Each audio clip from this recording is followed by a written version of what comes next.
Today I will give a lecture regarding the digestive system of the living organisms. In that context, especially, I will emphasize about the digestive system of vertebrate organisms. Let us know detail about it. Okay? And before to start the topic, first of all, you know that this is the semester 4, core 8, unit 2. Topic is here, digestive system. Okay? And we people, like other animals, we are taking oxygen, water and food are necessary for the life of all animals. Without oxygen, without water, without food, we people cannot be survived. In entire world, the living organisms should not be sustained without them. It is badly necessary for the living organisms to sustain. What are these substances? These substances are known as oxygen, water and food. Okay? These are known as your oxygen,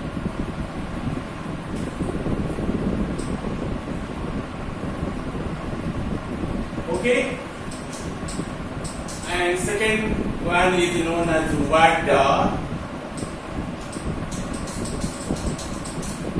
third one is known as food, which are considered as the nutrient. Okay, these are barely necessary for the living organism to sustain in the universe. O2 enters, O2 means oxygen, enters the body through the agency of respiratory system. Okay, the oxygen remaining in the atmosphere, that oxygen comes to our body through inspiration. Okay, and passes through the nostrils, then passes through the nasal canal, and finally to reach at the pharynx. From there, then oxygen enters through the respiratory tract at the place of the glottis. Okay, and then it passes through the tracheae, bronchi, then finally to reach the alveolar sacs at where the gaseous exchange will be accomplished. Okay, but water and food, they will be enter our body through the particular tract that is called as digestive tract. Okay, the water and food are the first taken into the digestive tract for every living being. Associated with the tract are its derivatives or accessory organs. Such organs are known as tongue, teeth, and oral glands, pancreas, liver, as well as gallbladder, etc. Such organs generally help in the process of digestion, and they are not directly involved in the process of digestion. Due to associate the process of digestion, they would be named as accessory organs, or also be called as the derivatives of the digestive glands. Okay, and these would be help in the process of digestion. They would be considered as accessory organs or derivatives of the digestive system. Okay, the digestive tract, which one is called as the alimentary canal or GI tract, gastrointestinal tract. Okay, generally, and as well as also be associated accessory organs together constitute the digestive system. The basic pattern of the digestive system is similar in all vertebrates. Okay, the entire process of digestion would be accomplished within a particular tract that is called as digestive tract, called as digestive tract. T-R-A-C-T. That is called as digestive tract. Okay. Otherwise, due to alimentation, that is also be called as alimentary canal. That is called as alimentary canal. Okay. The alimentary canal will be help to take up the foods and also digest. Finally, assimilated to them, our residual substance will be eliminated by the process of ejection to the outer environment. However, the tract will be called as your digestive tract, or also be called as alimentary canal, or also be called as digestive canal, and also be called as gastrointestinal tract. Gastrointestinal tract. Okay. T-R-A-C-T tract, and shortly say GI tract. GI tract. T-R-A-C-T. GI tract. Okay.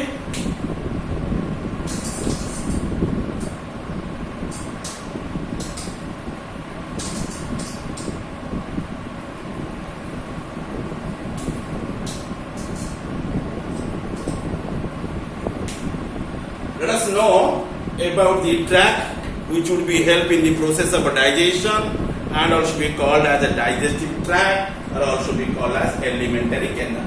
Let us know about it. That's very big. Okay.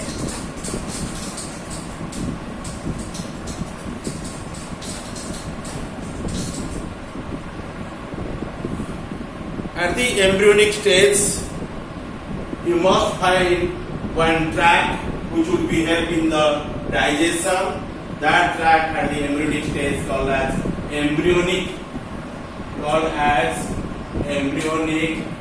digestive tract. Digestive tract. Okay, and let's shortly say EDT. Embryonic digestive tract. It is otherwise called as archenteron. That is otherwise called as archenteron. Okay. Enteron, it is a word which generally refers to the digestive tract or alimentary canal, or also be called as gut, G-U-T, gut, in case of invertebrate animal. Okay, let us know about your archenteron, which one called as embryonic digestive tract. The digestive system is one of the earliest to form during the embryonic development of the vertebrate. The embryonic digestive tract or alimentary canal is endodermal in origin and termed primitive gut. Due to initially it is formed, this gut is called as primitive gut, called as primitive gut. Primitive gut. Okay? And at the time of young, it is called as primitive gut. When it is going to be matured, in that time it is called as gut. Gut is a substitute word of the alimentary canal or digestive tract or gastrointestinal tract. Okay? Some author also be explained the primitive gut in the term of archenteron. In the embryonic stage, the primitive gut also be explained to your digestive tract. That would be also be explained in the another term that is called as archenteron. Some author also be explained the same primitive gut or archenteron in the term of mesenteron, called as mesenteron. Okay, you can remember the alimentary canal which you have seen in the embryonic stage. It must be called as primitive gut, or also be called as the archenteron, or it will also be called as the mesenteron. In three terms, you can also know the term of the alimentary canal at the embryonic stage. Its part containing the yolk or concern are connected by a narrow sac with a yolk sac that must be called as midgut. Entire alimentary canal, or you can say gut, it will be differentiated into three distinct parts. Okay, and they will be named as in the three terms. Okay, the entire alimentary canal also be differentiated into three distinct parts. The gut would be differentiated into three distinct parts called as foregut. Foregut. Then second portion is called as midgut. Called as midgut. And the latter portion would be called as the hindgut. Okay? Foregut, midgut, and hindgut. Then these are the different parts of the gut or alimentary canal. Due to remaining at the foremost region, the portion of the gut would be called as foregut, and the portion of the gut which are remaining in the middle after the foregut, it must be called as midgut, and the rest after the midgut, rest part of the alimentary canal or gut which are remaining at the hinder region, it will be called as the hindgut. Okay, and you mark here the part which were anterior to the midgut must be called as what? Foregut, and which are remaining at the posterior of the midgut, it would be called as the hindgut. Foregut differentiates into the oral cavity. Let us know about the foregut, and foregut generally comprises the oral cavity. Okay, first one is called as oral cavity. We can call as the mouth. Then you find pharynx, P-H-A-R-Y-N-X. Then you find oesophagus, Okay, and these three parts must be remaining at the foregut. Okay, and somewhere the stomach also belongs to it. Stomach also belongs in it. Okay. Then after the stomach, you find the intestine, which were differentiated into two parts. Okay, small intestine and large intestine. Actually, in the midgut, you find the small intestine.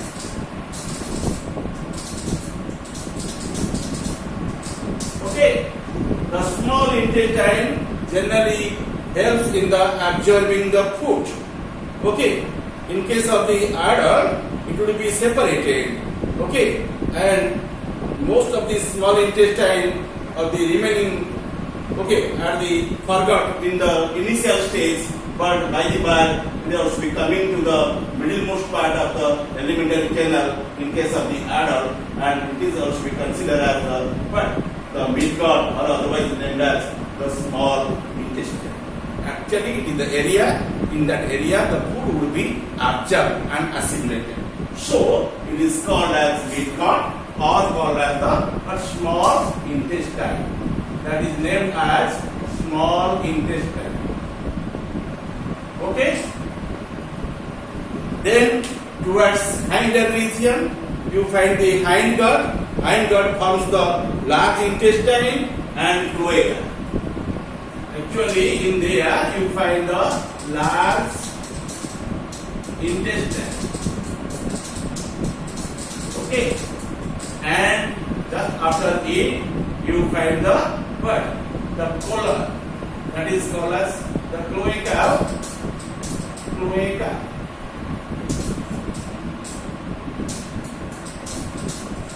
Okay, the cloaca also be remaining at the distal region. So, not in all the cases, in some cases you find the cloaca is there. Okay, and large intestine generally comprising the what? Your rectum in there, and that is called the large intestine. Colon and rectum will be belonging under the large intestine, and cloaca is the distalmost saccular structure in which generally your feces, urine reproductive unit should be gathered, and then after it will be eliminated through the one particular apparatus called as the cloacal apparatus. And these are belonging under the parts of the hind gut. Okay.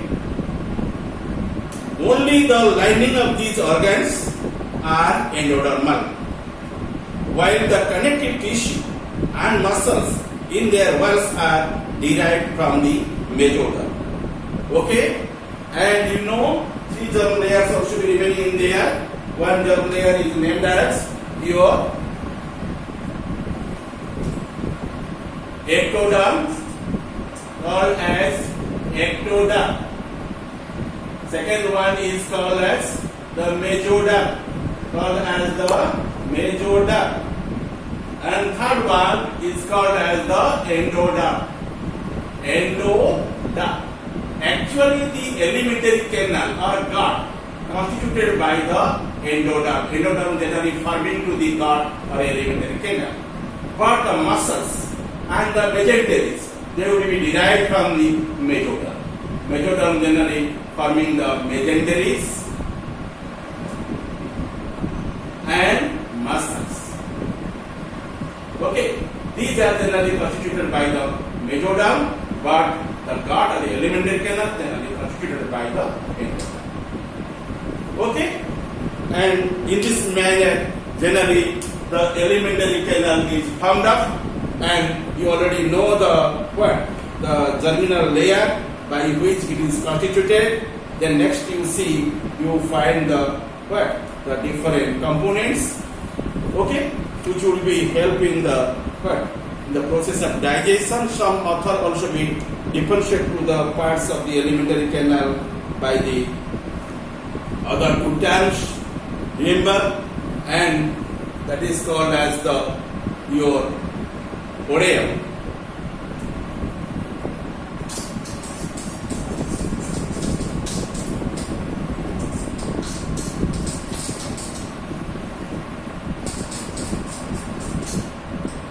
Okay, let us know about the oreum. O-D-A-U-M, oreum. This term generally used as a the suffix, and which one generally brings or generally collect the part of the mouth that must be called as stomodium, called as stomodium. Okay, and this one is called as stomodium. And which one generally remaining towards the posterior part of the alimentary canal, that is called as proctorium, called as proctorium. Okay, but here you mark, and this one is called as your stomodium, the foremost part, and hindermost part must be called as proctorium. And these two aggregatively constitute the gut, or also be called as alimentary canal. Okay, stomodium and proctorium aggregatively constitute the entire alimentary canal or gut. Okay, listen regarding your stomodium. Okay, stomodium. A midventral invagination of the ectoderm of the head called as the stomodium, because it generally opens into the oral cavity. So it is called as stomodium. Thus the anterior portion of the oral cavity is ectodermal, while the posterior portion is the endodermal. Okay, next part is called as proctorium. After it, you know proctorium. The proctorium remaining at the hindermost part of the alimentary canal or gut, a similar ectodermal midventral caudal invagination, generally called as proctorium, and leads into the hindgut, and it gives rise to the terminal ectodermal part of the cloaca in the lower vertebrates and to the rectum in the mammals. Okay, I already explained to you the hindgut. or distalmost part of the alimentary canal, generally comprising the what? Your colon, and also what? Comprising the rectum as the parts. Okay, and at the end it will be open to the exterior, and that is called as anus. Anus is the distalmost opening. So this way, generally, your fecal matter would be eliminated, or also be called as ejected. Okay, and to the outer environment as the name of the feces. As the name of the feces. Okay, and anus would be held to what? To eliminate the fecal matters from the alimentary canal to the outer environment. Fecal matters are nothing. These are the residual matters. It will not be digested. These are the discarded materials. They must be eliminated out from the alimentary canal to the outer environment as the name of the feces through anus. Through anus or cloacal apparatus. Okay, and ectoderm of the oral cavity gives rise to the enamel of the teeth, epithelial covering of the tongue, and the anterior part of the oral cavity, and several types of the oral glands, poisonous, salivary, because these glands generally remaining in the oral region or mouth region, they would be called as oral glands. Oral glands would be considered as the salivary glands, mucous glands, and parotid glands or poison glands. Okay, and to the Rachel's pouch forming the adenohypophysis. These are remaining under the what? In the stomodial portion, and considered as these are the parts of the oral cavity. Okay, let us know about the mesenteries. By mesenteries, the entire alimentary canal is dangling inside the coelomic cavity, and let us know. And from the embryonic gut, and embryonic gut generally from the stomach to the cloaca is attached to the mid-dorsal body wall by a continuous double fold of the peritoneum, that is called as dorsal mesentery, and the midventral body wall by the ventral mesentery. Okay, and mesenteries, you see.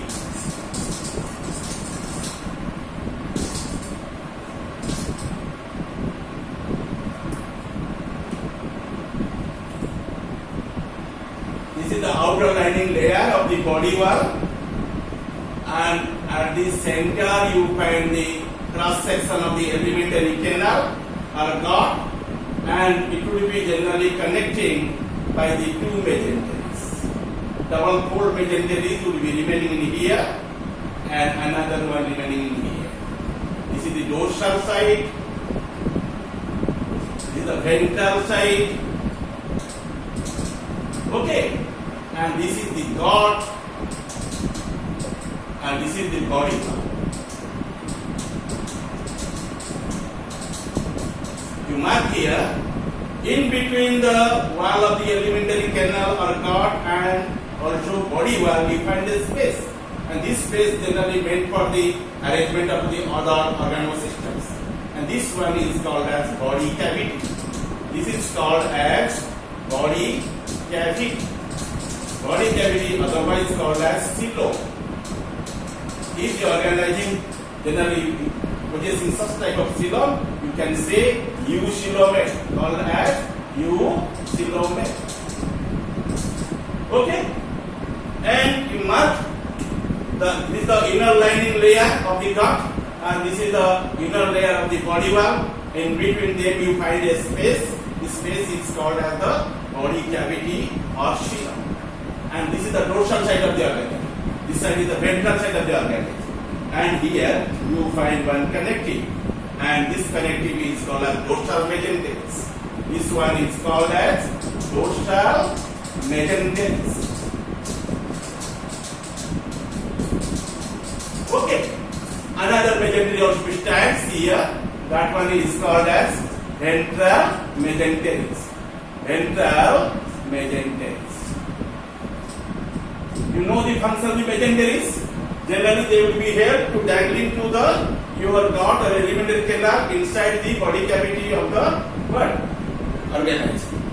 Okay, and it will be remaining within the body cavity, in between the body wall as well as the alimentary canal wall. Okay, this one is called dorsal mesenteries. Okay, this one is called as the ventral mesenteries. This one is called as your ventral mesenteries. Both mesenteries generally dangling to the entire alimentary canal inside the body cavity. Okay, most of the dorsal mesentery persists throughout the life, but most of the ventral mesentery disappears except near liver and urinary bladder. At the place of your liver as well as urinary bladder,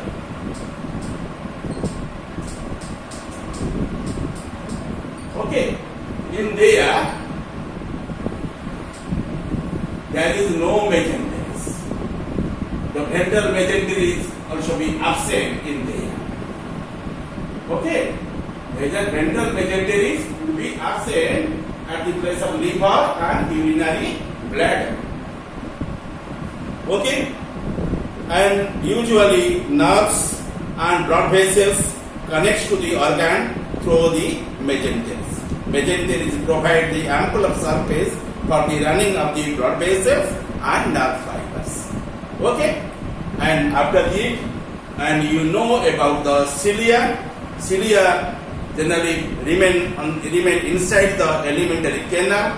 Generally, they are appearing from the pre-margin of the ciliated epithelial cells, and generally they would be undulate.